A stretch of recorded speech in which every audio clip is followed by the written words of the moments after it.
Sir Revanth Reddy గారు అంటే అటు బీఆర్ఎస్ నుంచి విమర్శలొస్తున్నాయి. బీజేపీ నుంచి విమర్శలొస్తున్నాయి. బీజేపీ ఏమో క్లియర్‌గా ఇన్ని కోట్లు తీసుకున్నాడు, ఇంత పెట్టుబడులు పెడుతున్నాడని చెప్పేసి ఆధారాలతో సహా హ్మ్. హ్మ్. చెప్తున్నారు. హ్మ్. ఇక్కడ బీఆర్ఎస్ వాటినే వాళ్ళ సోషల్ మీడియాలో పెట్టేసి ఇగో ఇది రేవంత్ అన్నట్టు. హ్మ్. మళ్ళీ రాహుల్ గాంధీ కూడా ప్రెస్ మీట్‌లో రేవంత్ రెడ్డి గారు ఒకవేళ తీసుకున్నట్టు ప్రూవ్ అయితే ఆయన్ని అరెస్ట్ చేసేసుకోండి అన్నట్టుగా ఆయన మాట్లాడారు. సో ఒక ఉచ్చంతా కూడా రేవంత్ గారి చుట్టే తిరుగుతుందని మనం అనుకోవచ్చా? మరి ఆయన సీఎం పదవికి ఏమన్నా ఎసరు పడే అవకాశం ఉందా? మీరేం చెప్తారు సార్? ఇప్పుడు అది మీరంటే గుర్తొస్తుంది. రీసెంట్‌గా కేటీఆర్ గారు కూడా ఢిల్లీ వెళ్లి రేవంత్ రెడ్డి గారిలో చేసిన ఏవైతే ముఖ్యమంత్రి రేవంత్ రెడ్డి గారు వెనుకున్న ఇట్లాంటి అంశాలు కొన్ని కొన్ని ముందుగానే తెలిసాయి. దీనికి సంబంధించి న్యాయ విచారణ కోసం లేదా న్యాయపరమైన సలహాల కోసం రేవంత్ రెడ్డి గారికి ఎట్లా ఏస్తే ఉచ్చు బిగుస్తుందనే ఉద్దేశంలో కూడా కేటీఆర్ గారు వెళ్లారని ఆల్రెడీ బీఆర్ఎస్ వాళ్ళు వాళ్ళ ట్రోల్ స్టార్ట్ చేసేసారు. హ్మ్. సో మీరన్నట్టు బీఆర్ఎస్ ఒక పక్క, బీజేపీ ఒక పక్క. హ్మ్. ఇదిలా ఉంటే ఒక విధంగా పేరుకి ఖర్గే గారు ఏఐసిసి అధ్యక్షులు అయినప్పటికీ కూడా అన్క్రౌన్ కింగ్ గా ఉన్నది రాహుల్ గాంధీ గారు. అవును. సో రాహుల్ గాంధీ గారి వ్యవహారం ఖచ్చితంగా రాహుల్ గాంధీ గారికి అత్యంత పెట్ మన ముఖ్యమంత్రి గారు అంటే అత్యంత ఇష్టమైన వ్యక్తి. రాహుల్ గాంధీ గారు గుడ్డిగా రేవంత్ రెడ్డి గారు ఏం చెప్తే అది ఫాలో అవుతారని కూడా మనం వార్తల్లో చూసాం. హ్మ్. సో అటువంటి రేవంత్ రెడ్డి గారు కూడా రేవంత్ రెడ్డి గారి వ్యవహారంలో ఇట్లా జరిగాయి అని వస్తేనే రాహుల్ గాంధీ గారు ఎందుకో డైజెస్ట్ చేసుకోలేరు. ఎందుకంటే రేవంత్ రెడ్డి గారిని పూర్తి స్థాయిలో నమ్మారు ఆయన. హ్మ్. బట్ రేవంత్ రెడ్డి గారు కూడా అంత సింపుల్ గా ఈజీగా దొరికిపోయే వ్యక్తి కాదు.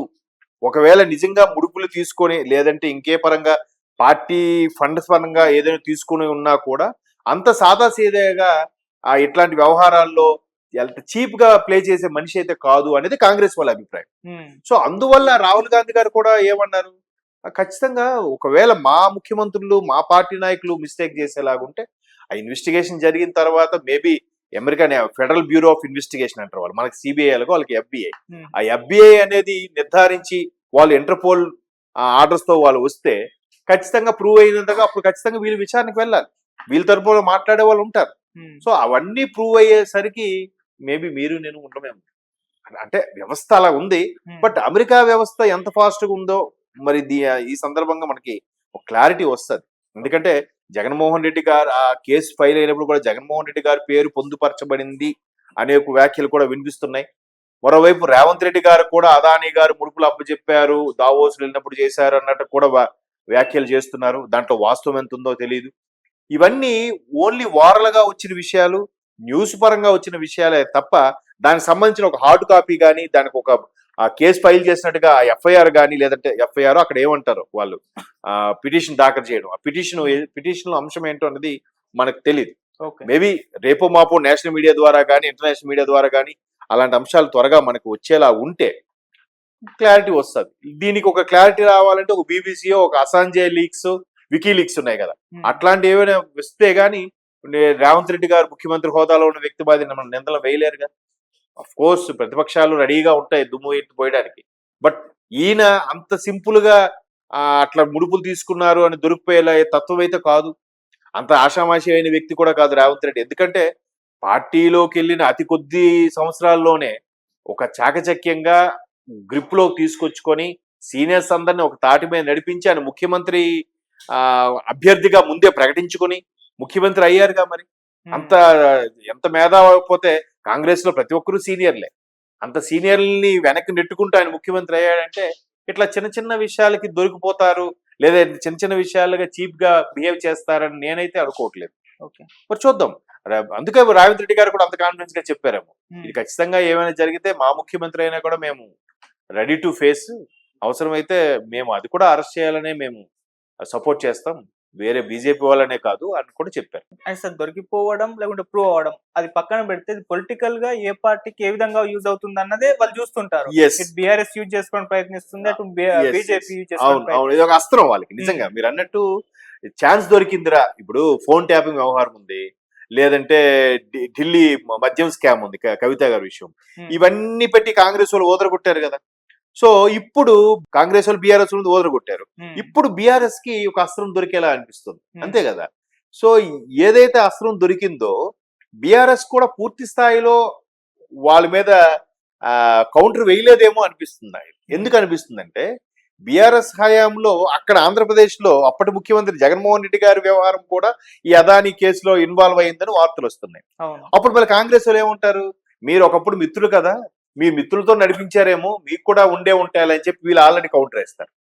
మీ మిత్రుడు ఉన్నాడు కదా, మీ మిత్రుడు, అందుకే ఇక్కడ అన్ని పార్టీలు హైదరాబాద్ లో ఆస్తులు ఉన్నాయి కాబట్టి మీరు మిత్రులు, అందుకే మీ మిత్రుడు మిమ్మల్ని ఏం అనలేదు. సో మీ మిత్రుడు అదానికి సంబంధించి ఏదైతే ఎంఓయూలు ఎంఏఏలు ఒప్పందాలు చేసుకున్నారో మీరు కూడా దాన్ని సపోర్ట్ చేసే ఉంటారు.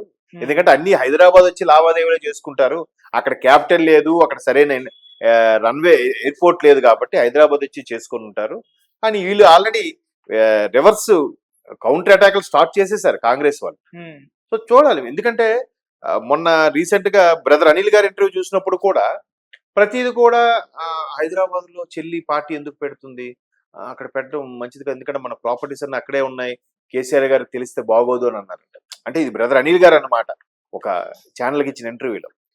సో అది కాకుండా బీజేపీ వాళ్ళతో ఎందుకు, బీజేపీ మన మీద కన్నుంది, మనం ఇట్లా ఏం చేస్తే బాగుండదు అని కూడా జగన్మోహన్ రెడ్డి గారు అన్నట్టుగా బ్రదర్ అనిల్ గారు ఆ ఇంటర్వ్యూలో చెప్పడం జరిగింది. సో ఎందుకులే, ఇక్కడ ఆస్తులు ప్రాస్తులు ఉన్నాయి, పైగా ఆ షేర్లకు సంబంధించి అన్ని ఆ కేసీఆర్ గారితో మాట్లాడి పెట్టుకుంటేనే బెటరు, లేదంటే మళ్ళీ కేసీఆర్ గారు మన ఆస్తులు ఏమైనా చేయొచ్చు అన్న భయంతో ఈయన ఒప్పందాలు చేశారేమో, ఆ ఒప్పందాలు వీళ్ళకి భాగస్వామ్యం ఉందేమో అన్నట్టుగా కాంగ్రెస్ వాళ్ళు కౌంటర్ అటాక్ స్టార్ట్ చేయొచ్చు. బట్ బీజేపీ వాళ్ళు మాత్రం పూర్తి స్థాయిలో చెలరైపోతారు. ఎందుకంటే మా బీజేపీ వాళ్ళని అన్నారు మీరు, అదానీని, నీరవ్ మోదీ లాంటి వాళ్ళని, విజయమాలి లాంటి వాళ్ళని సపోర్ట్ చేసావు, అటువంటి నేరస్తులకి ఒత్తాసు పలికావు మీరు అన్నారు, ఇప్పుడు మీ పరిస్థితి ఏంటి, మీరు కూడా అదానీ దగ్గర తీసుకున్నారు కదా అని బీజేపీ వాళ్ళు పూర్తి స్థాయిలో కౌంటర్ అటాక్ ఇవ్వడానికి కాంగ్రెస్ కి ఆస్కారం ఉంది. బీఆర్ఎస్ కి అంత స్థాయిలో లేదు. మేబీ బీఆర్ఎస్ లో మాట్లాడాలన్నా ఇద్దరే కనిపిస్తున్నారండి, ఒకటి కేటీఆర్ గారు, రెండు హరీష్ రావు గారు కదా. కేసీఆర్ గారు ఎందుకో ఫామ్ హౌస్ కే పరిమితం అయ్యారు, మేబీ అనారోగ్య పరిస్థితుల్లో అయి ఉండొచ్చు. కానీ ప్రజలు కూడా ఇంకా కేసీఆర్ గారిని కొన్ని సందర్భాల్లో ప్రస్తావిస్తున్నారు, కొన్ని సందర్భాల్లో అరే కేసీఆర్ అయితే బెటర్ అంటున్నారు, ఎందుకు హైడ్రా లాంటి ఇన్సిడెంట్స్ వచ్చిన తర్వాత. బట్ కేసీఆర్